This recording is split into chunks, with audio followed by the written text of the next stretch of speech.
औज़ुबिल्लाहिमिनश्शैतानिर्रजीम बिस्मिल्लाहिर्रहमानिर्रहीम सुब्हान रब्बिक रब्बिल इज़्ज़ति अम्मा यसिफून व सलामुन अलल मुरसलीन वल्हम्दुलिल्लाहि रब्बिल आलमीन। So Allah Ta'ala की हमदो सना के बाद, dear aspirants, this is Asif Shahzad. So today our 11th lecture for the preparation of lecturer education and headmaster and administration and subject specialist. So dear aspirants, जैसा कि आप जानते हैं कि हम क्वालिफाइड गाइड जो परवेज इकबाल साहब की है उसका सब्जेक्टिव पार्ट जो है उसको हम डिस्कस कर रहे हैं। तो हमारा जो थर्ड चैप्टर है एजुकेशनल साइकोलॉजी उसको डिस्कस कर रहे हैं। तो थर्ड चैप्टर का आज हमारा 11th लेक्चर है जिसमें हम Vygotsky theory of cognitive development या फिर इसको सोशो कल्चरल थ्योरी जो है ना वो भी कहा जाता है। ठीक है, तो आज इंशाल्लाह हम इसको देखेंगे। ठीक है, तो सबसे पहले मैं इस थ्योरी का जो बैकग्राउंड है वो थोड़ा सा आपको बताना चाहता हूँ। तो अगर हम बात करें ये ली वेगास्की की जो कॉग्निटिव डेवलपमेंट थ्योरी है इसके ऊपर, तो ली वेगास्की जो है वो जीन पियाजे की तरह ही एक यंग एज में यानी कि दुनिया फानी से रुखसत हो गए थे। ठीक है, तो हमारे पास ये जो ली वेगास्की साहब हैं ये कहते हैं कि अ, यानी कि बच्चे की जो कॉग्निटिव डेवलपमेंट है, जो बच्चे की मेंटल डेवलपमेंट है, वो सोशल इंटरेक्शन की वजह से होती है, वो कम्युनिकेशन की वजह से होती है, वो सोशल कम्युनिकेशन की वजह से होती है, वो एक दूसरे के साथ इंटरेक्शन की वजह से होती है। ठीक है, यानी कि इनका जो मेन फैक्टर है वो ये है कि बच्चे की जो मेंटल डेवलपमेंट है, जो कॉग्निटिव डेवलपमेंट है, वो सोशल इन्वायरमेंट में, सोशल सेटिंग में, सोशल इंटरेक्शन के थ्रू जो है ना वो होती है। ठीक है, तो इसके साथ हमारे पास जो जीन पियाजे हैं उन्होंने कहा था कि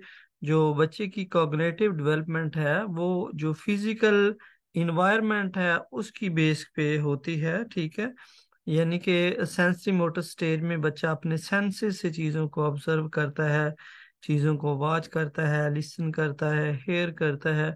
तो इससे फिर वो नॉलेज को हासिल करता है और फिर वो नेक्स्ट जो स्टेज है, प्री ऑपरेशनल स्टेज, उसमें मूव ऑन कर जाता है। ठीक है, तो इसमें थोड़ा मेन डिफरेंस था वो मैंने आपको बता दिया है। मजीद हम टेक्स्ट को पढ़ते हैं और मजीद इसके ऊपर बात करते हैं। लाइक प्याजे दी रशियन ली वैगोस्की, यानी कि प्याजे की तरह रशियन जो ली वैगास्की है वो पैदा हुए हमारे पास 1896 के अंदर एंड उनकी डेथ हुई थी 1934 के अंदर। Also believed that children actively construct their knowledge, यानी कि वो भी बिलीव करते थे कि बच्चे जो है वो क्या करते करते हैं, अपना जो नॉलेज है उसको कंस्ट्रक्ट कर सकते हैं। बच्चे अपने नॉलेज को खुद कंस्ट्रक्ट करते हैं by experience, by exercise, by activity. बच्चे क्या करते हैं, अपने नॉलेज को एक्टिवली पार्टिसिपेशन से नॉलेज को खुद गेन करते हैं। Vygotsky was born in Russia in the same year, यानी कि वैगोस्की जो है वो रशिया के अंदर पैदा हुए एज प्याजे, जैसा कि प्याजे और जो वैगोस्की है उनका जो बर्थ ईयर है वो सेम है। But he died much younger than प्याजे, लेकिन वो प्याजे से बहुत ही यंगर एज में, बहुत जल्द जो है वो दुनिया फानी से रुखसत हो चुके थे। ठीक है, did at the age of 37 year. तो ये हमारे पास जो लीव वर्गोस्की हैं ये 37 ईयर की एज में दुनिया फानी जो है वहां से रुखसत कर गए थे। बोथ प्याजे and Vygotsky ideas remain virtually unknown to American scholar for many years, being introduced to American audience through English translation in the 1960। क्योंकि ली वैगास्की की जो राइटिंग है वो रशियन लैंग्वेज के अंदर थी, तो बहुत साल तक जो है जो रशिया जो अमेरिकन स्कॉलर्स हैं, जो अमेरिकन एजुकेशनिस्ट हैं, वो जो ली वैगास्की की जो थीरीज हैं उनसे जो है ना वो बहुत देर बाद जो है ना वो मुतारिफ हुए, यानी कि बहुत देर बाद उन्होंने उनकी जो उनका जो वर्क है, उनकी जो थ्योरीज हैं उनको स्टडी किया। ठीक है, तो उसके बाद RDS through English translation in 1960s। तो 1960s के अंदर फिर जो ली वेगोस्की की जो राइटिंग थी उसको फिर इंग्लिश के अंदर जो है वो ट्रांसलेट किया गया। इन दी लॉ, कानून के according several decades American psychologist and educator have shown increase interest in Vygotsky's view. तो इन दी लॉ, अगर लॉ के अकॉर्डिंग देखा जाए तो सेवरल डिकेड्स, कई सदियों तक जो अमेरिकन साइकोलॉजिस्ट हैं, जो एजुकेटर्स हैं, उन्होंने बहुत ज़्यादा इंटरेस्ट जो है ना, वो बहुत ज़्यादा दिलचस्पी ज़ाहिर की जो ली वेगास्की की थ्योरी है, जो ली वेगास्की की राइटिंग है उनके ऊपर। ठीक है, उसके बाद जी ली वेगास्की ने कुछ अजम्पशन दी हैं, हम उन अजम्पशन के ऊपर भी बात कर लेते हैं। ठीक है, तो सबसे पहले हमारे पास जो अजम्पशन इन्होंने दी है उसको हम देख लेते हैं।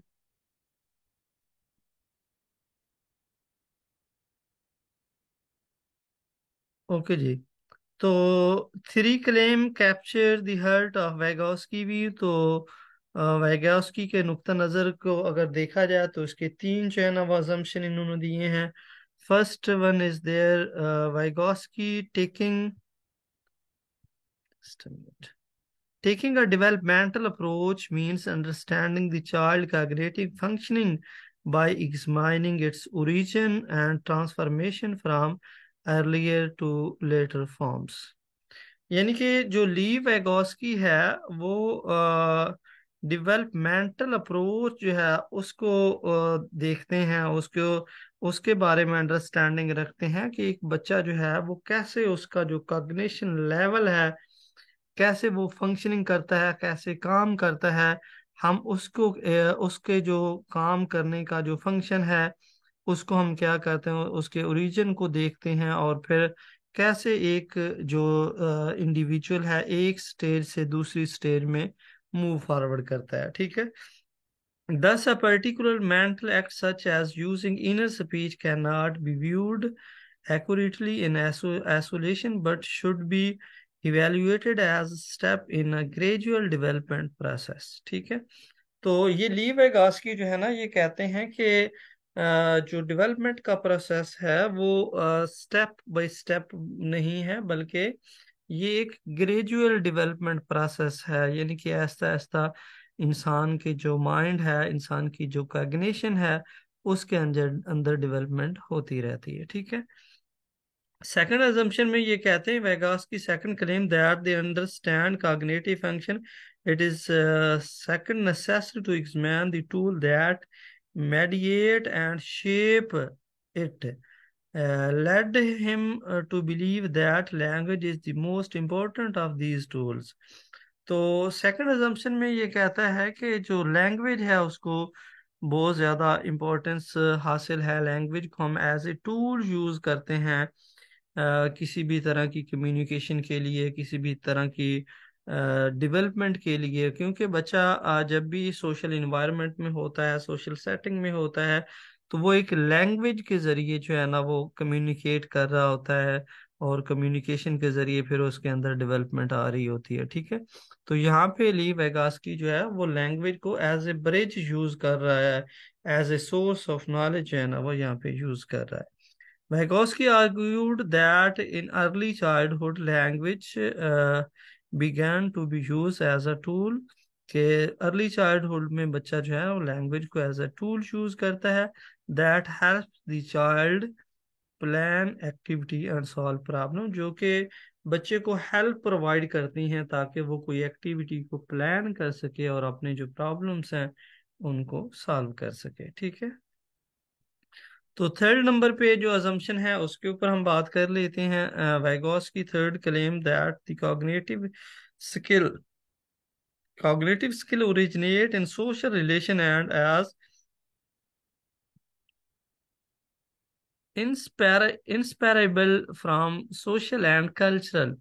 के ली वेगास्की सब जो हैं वो कहते हैं कि जो इंसान की कॉग्निटिव स्किल्स हैं वो इंसान को सोशल और जो कल्चरल इन्वायरमेंट है, सोशल और जो कल्चरल रिलेशन है वहां से हासिल होती हैं। ठीक है, Vygotsky portrayed the child development activities, तो चाइल्ड डेवलपमेंट की जो एक्टिविटीज हैं उसको पोर्ट्रे किया है, उसकी एक पिक्चर प्रोवाइड की है। ही believe that the development of memory, attention and reasoning involves learning to use the inventions of society such as language, mathematical systems and memory strategies।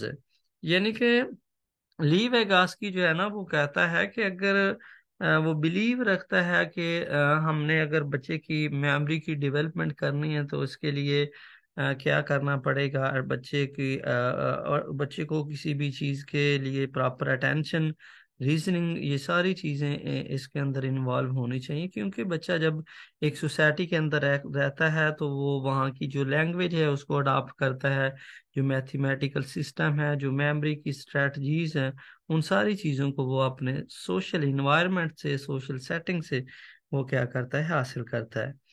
In one culture this could consist of learning to count with the help of computer. In another it could consist of counting on one fingers or using beads। तो ली वैगास्की साहब जो है ना वो कहते हैं कि यानी कि जो डिफरेंट स्किल्स, जो कॉग्निटिव स्किल्स हम बच्चों को प्रोवाइड करते हैं वो हम कंप्यूटर की मदद से भी प्रोवाइड कर सकते हैं। यानी कि सोशल, बच्चे को सोशल होने के लिए, सोसाइटी में एक productive member of the society बनने के लिए बच्चे को हम जो है ना वो डिफरेंट स्किल्स जो है ना वो प्रोवाइड करते हैं। Vygotsky theory has stimulated considerable interest in view that knowledge is saturated and collaborative।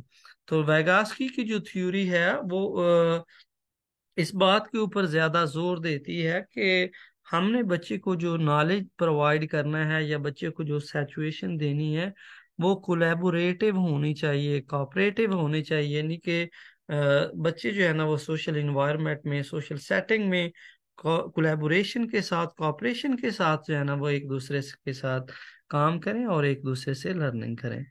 Within these basic claims, जो ये जो बेसिक क्लेम्स हैं इनके अंदर वाइगास की articulated unique and influential idea, तो उसके माइंड के अंदर एक यूनिक और influential idea about the relation between learning and development.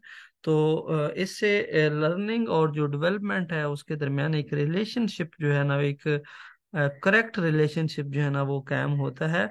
क्योंकि जैसे जैसे बच्चे की लर्निंग होती जाती है बच्चे के अंदर डेवलपमेंट जो है ना वो होती रहती है। ठीक है, these ideas specially reflects in his view.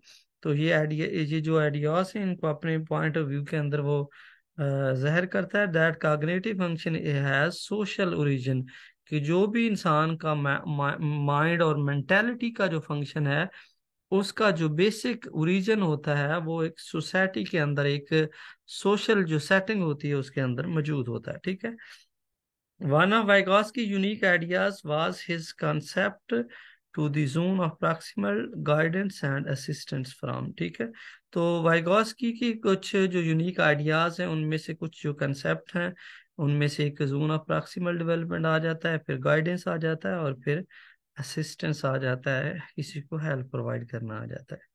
ठीक है, तो ये जी हमारे पास कुछ इंपॉर्टेंट टर्म्स हैं, ये बहुत ज़्यादा इंपॉर्टेंट है, मैं इनके बारे में आपको बता देता हूँ। सबसे पहले हमारे पास आता है जोन ऑफ प्रॉक्सिमल डेवलपमेंट। यानी कि जोन ऑफ प्रॉक्सिमल, ये जोन का मतलब होता है एरिया, ये एक स्पेसिफिक एरिया होता है जिसमें हम बच्चे को हेल्प प्रोवाइड करते हैं अपने ऑब्जेक्टिव को गेन करने के लिए, अपने एम्स को हासिल करने के लिए, अपने ऑब्जेक्टिव को हासिल करने के लिए।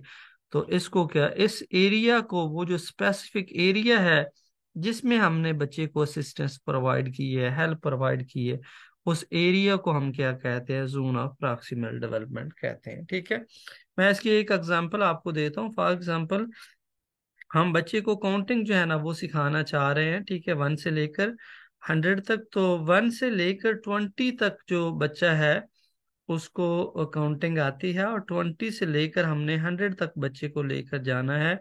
और ये 20 से लेकर जो 100 तक बच्चे को आप असिस्टेंस प्रोवाइड करते हैं, 21, 22, 23 से ऑनवर्ड 100 तक जो बच्चे को आप असिस्टेंस प्रोवाइड करते हैं, यानी 21 से लेकर 100 तक का ये जो जोन है, ये जो एरिया है, इस एरिया को क्या कहा जाता है? जोन ऑफ प्रॉक्सिमल डेवलपमेंट कहा जाता है। ठीक है, यानी कि वो एरिया जिसमें आप बच्चे को असिस्टेंस प्रोवाइड करते हैं, बच्चे को हेल्प प्रोवाइड करते हैं ताकि वो अपने ऑब्जेक्टिव को हासिल कर सके, उसको जोन ऑफ प्रॉक्सिमल डेवलपमेंट कहा जाता है। ठीक है, तो zone of proximal development ZPD is Vygotsky term for the range of tasks that are too but that can be learned with the lower limit of the ZTB is the level of problem solving difficulty from children to master alone adult or more skilled children। ठीक है, यानी कि इसमें हम बच्चे की जो difficulty है, बच्चे को जो प्रॉब्लम है लर्निंग के अंदर, उनको हम सॉल्व करते हैं, बच्चे को हेल्प प्रोवाइड करते हैं। कोई मास्टर करता है, कोई मेच्योर बच्चा जो है ना वो स्किल्ड चिल्ड्रन जो है ना वो बाकी बच्चों को करता है इस तरह की प्रॉब्लम सोल्यूशन के लिए। तो इस जो स्पेसिफिक एरिया होता है इसको हम जोन ऑफ प्रॉक्सिमल डेवलपमेंट कहते हैं। ठीक है, दस reached by the child working independently, और फिर बच्चा आजादाना तौर पे जो है ना वो काम शुरू कर देता है। The upper limit is the level of additional responsibility, तो जो अपर लेवल होता है उसको हम additional responsibility the child can accept with the assistance able instructor. Vygotsky emphasized on the ZPD underscore his belief in the importance of social influence, especially instructions on children cognitive development। ठीक है, तो मैंने main concept आपको इसका बता दिया है, मजीद आप इसको रीड आउट कर लीजिएगा।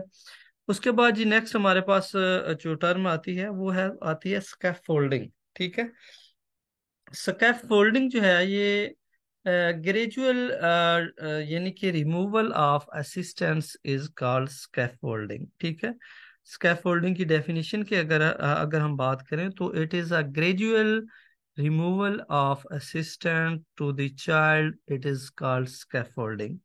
फॉर एग्जांपल, हम एक बच्चा जो है उसको साइकिलिंग जो है ना वो सिखाना चाह रहे हैं, तो पहले ये होता है कि हम जो साइकिल की जो पीछे से जो उसकी सीट होती है उसको पकड़ के रखते हैं ताकि बच्चा जो है ना वो पैडल को घुमाए, अपना बैलेंस जो है उसको मेंटेन रखे।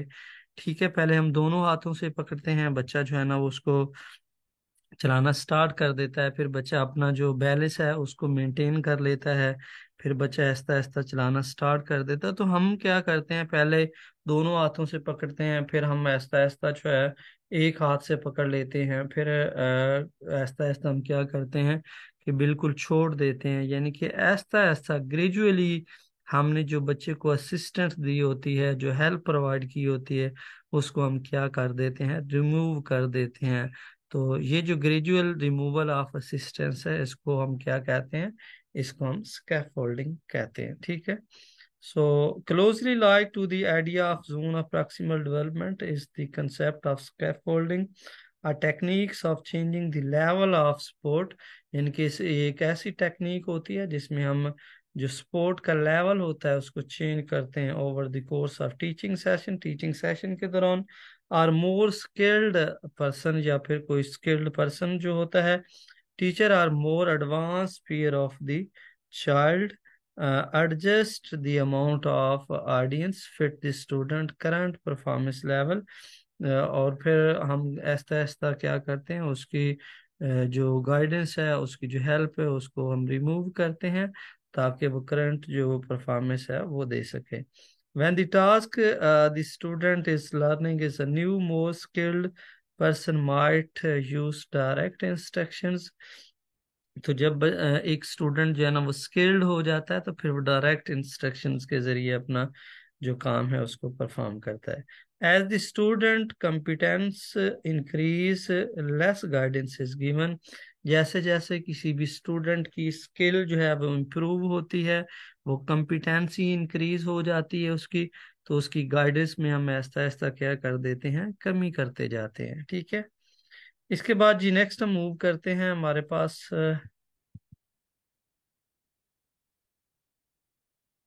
ओके जी। नेक्स्ट हमारे पास प्याज प्याज यून प्याजे's ideas on language and thought.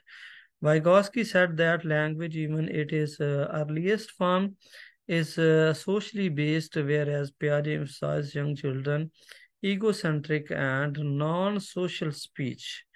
तो हमारे पास जो ली वेगास्की साहब हैं, ये कहते हैं कि लैंग्वेज जो है ये एक अर्लीस्ट फॉर्म होती है, यानी कि बच्चा लैंग्वेज अपनी जो सोसाइटी है, अपने जो कल्चर है, उससे हासिल करता है। जबकि प्याजे जो है ना वो कहता है कि बच्चा जो है ना वो ईगो सेंट्रिक होता है, ठीक है। Young children ego centric and non social speech, और वो अपनी सोसाइटी से जो है ना वो लैंग्वेज हासिल नहीं करता। For Vygotsky when young children talk to themselves, जब बच्चे यंग चिल्ड्रन जो है ना वो एक दूसरे से बात करते हैं, दे आर यूजिंग लैंग्वेज, तो वो क्या करते हैं, लैंग्वेज को यूज करते हैं टू गवर्न देयर बिहेवियर, अपना जो बिहेवियर है उसको शो करने के लिए, एंड गाइड देमसेल्फ, और एक दूसरे को गाइड करने के लिए। वेयर एज जबकि प्याजे यकीन रखता है that such self talk reflect immaturity. तो प्याजे कहता है कि ये जो सेल्फ टॉक होती है, बच्चे जो एक दूसरे के साथ कम्युनिकेशन करते हैं, वो इमेच्योरिटी की सिचुएशन में होती है।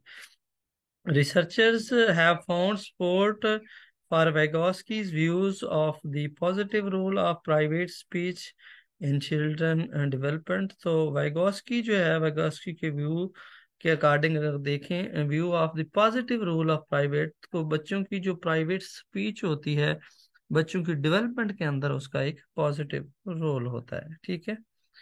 इसके बाद जी देखते हैं हम।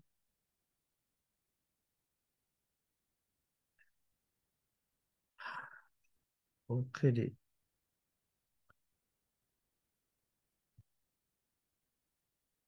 चलें जी, ये एक पैराग्राफ मिस हो गया है, मैं इसको फिर से रीड कर देता हूँ। Dialogue is an important role of scaffolding and zone of proximal development. Vygotsky view children as the having rich but systematic, disorganized and spontaneous concept. तो डायलॉग जो है ना वो बहुत ज़्यादा इम्पोर्टेंट एक टूल की तरह हम यूज़ करते हैं स्कैफोल्डिंग और जोन ऑफ प्रैक्सिमल डेवलपमेंट के अंदर, ठीक है। क्योंकि हम बच्चे को डायलॉग के ज़रिए, कम्युनिकेशन के ज़रिए गाइडेंस प्रोवाइड कर रहे होते हैं, हेल्प प्रोवाइड कर रहे होते हैं, तो इस वजह से ये बहुत ज़्यादा इंपॉर्टेंस जो है ना वो रखते हैं। तो children as having rich but unsystematic, क्योंकि बच्चे जो है उसके अंदर कैपेसिटी तो मौजूद होती है, लेकिन वो अनसिस्टमेटिक होती है, अन ऑर्गेनाइज होती है, डिसऑर्गेनाइज होती हैं, और स्पॉन्टेनियस कंसेप्ट जो है ना वो बच्चों के माइंड के अंदर होते हैं। These met with the skilled helper are more systematic.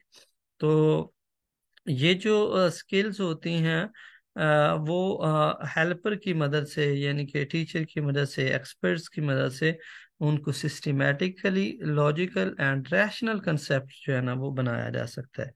As a result of the meeting and dialogue between the children child and the skilled helper, the child concept become more systematic, logical and rational. तो जो child की helper की मदद से जो यानी कि assistance होती है, उसकी मदद से फिर क्या होता है कि चाइल्ड के जो कंसेप्ट हैं वो सिस्टमेटिक हो जाते हैं, लॉजिकल हो जाते हैं और रैशनल हो जाते हैं, ठीक है। लैंग्वेज एंड थॉट के बारे में वाइगोस्की ने 1962 के अंदर बात की है। Believe that young children use language not only for social communication. ये कहते हैं वाइगोस्की साहब कि यंग चिल्ड्रन जो है वो लैंग्वेज को जस्ट सोशल कम्युनिकेशन के लिए यूज नहीं करते, बट आल्सो टू प्लान, लेकिन कोई चीज को प्लान करने के लिए, गाइड करने के लिए, किसी चीज को मॉनिटर करने के लिए, their behaviour in a self regulatory fashion. तो वो अपना जो यानी किसी चीज के बारे में प्लान, गाइड या मॉनिटर करने के अपने जो बिहेवियर है उनको रेगुलेट करने के लिए भी यूज करते हैं। The use of a language for self regulation is called inner speech और प्राइवेट स्पीच। यानी कि जब हम अपनी लैंग्वेज को सेल्फ रेगुलेशन के लिए, अपनी जो निगरानी के लिए, सेल्फ रेगुलेशन के लिए यूज करते हैं, तो उसको इनर स्पीच या प्राइवेट स्पीच कहा जाता है। फॉर पियाजे प्राइवेट स्पीच वाज ईगोसेंट्रिक। तो पियाजे के अकॉर्डिंग जो प्राइवेट स्पीच होती है वो ईगोसेंट्रिक होती है एंड इमेच्योर होती है, but for Vygotsky it was important. लेकिन वैगोस्की के लिए ये बहुत ज़्यादा अहम टूल होती है ऑफ थॉट, यानी थॉट का एक बहुत इंपॉर्टेंट टूल होती है during the early childhood air.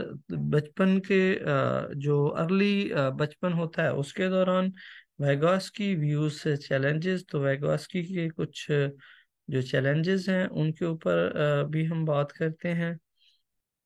तो वैगोस्की के ये कुछ चैलेंजेस थे।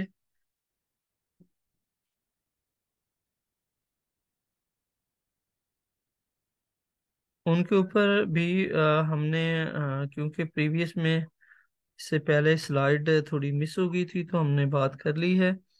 तो आई होप सो कि आपको अंडरस्टैंडिंग हो चुकी होगी। आप फिर से लेक्चर को देखिएगा, अगर कोई भी आपका डाउट हो तो आप डाउट बॉक्स में पूछ सकते हैं। अपना ख्याल रखें आप। अल्लाह हाफिज़, फी अमानिल्लाह।